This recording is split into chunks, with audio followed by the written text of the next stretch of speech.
Good evening, everybody. At this point, while the stage gets reset, I'd like to call attention to and honor Professor Kim Arrow. Is Kim in the house? Come on down. So, Professor Kim Arrow is the reason Swarthmore College just had that. It's a taiko drum program. And very sadly, Kim will be get off of me. Oh, God. Very sadly, Kim will be retiring as of this semester after 27 years at the college.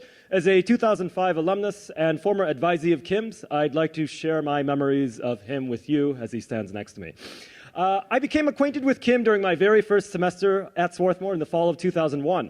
Registered for Kim's improvisational dance course, my first impression was that he was completely bonkers.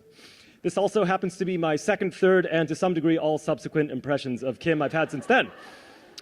Twice a week, we would go into the dance studios here in the LPAC, and whatever expectations I had would be subverted by off-the-wall experiments and studies in dance, not only figuratively, but often literally, such as the case wherein Kim had us link arms, lean away, and orbit around each other with ever-accelerating speed. Kim revealed firsthand how we could generate tremendous centrifugal force. Whoa.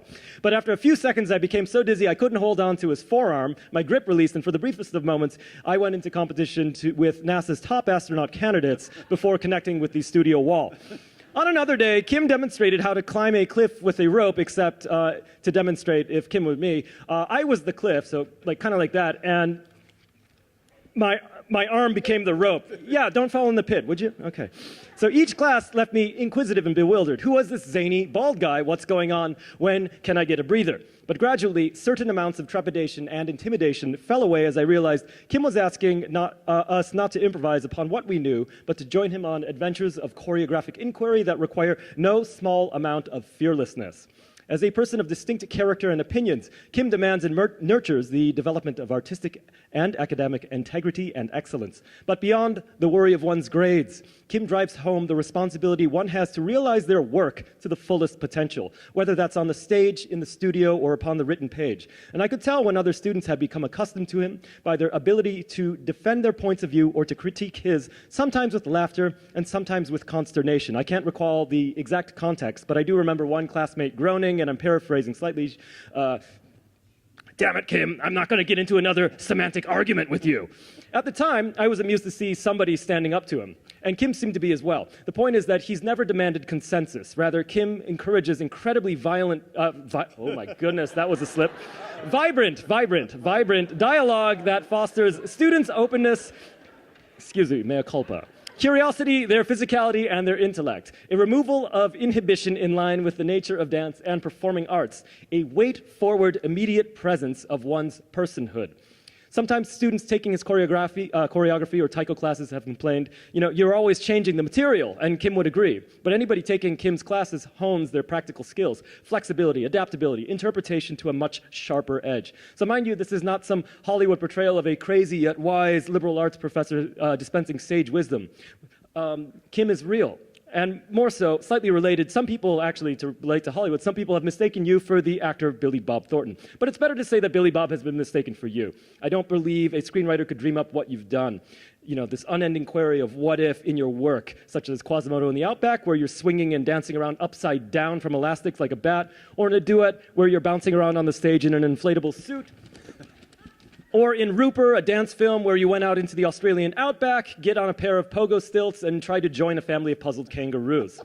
So Kim's nature to go above and beyond in mentoring students with encouragement and support has led them to rich opportunities, professional careers, not only here, but in Germany, Australia, Japan, other countries, and I'm thankful to be one of those students.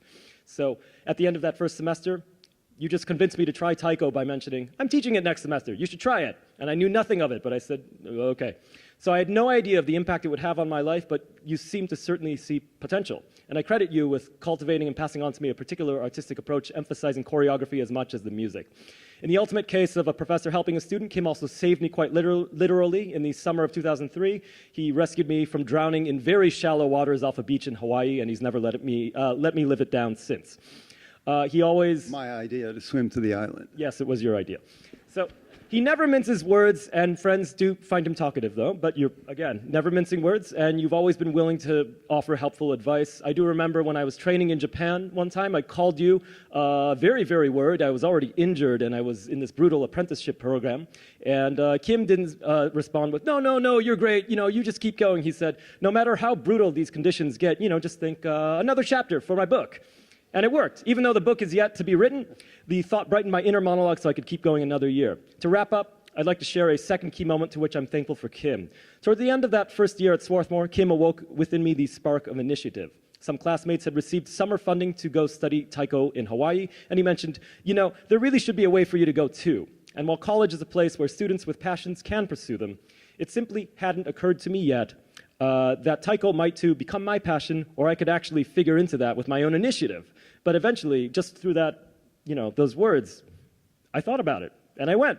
And I'm thankful for everything that came after. So to that end, I'd like to extend Kim's comment to anybody here, any student or anybody else there thinking about something, maybe pursuing something that they're kind of interested in, or maybe they already have a passion. So with the best hope and optimism and whatever you happen to be interested in, there should be a way for you to go about doing that too. So here's to you, Kim Arrow. Thank you for being an amazing professor, advisor, and friend. We love you. We'll miss you. We'll miss your presence on campus. We wish you safe journeys, and may your retirement bring you ever more zany adventures.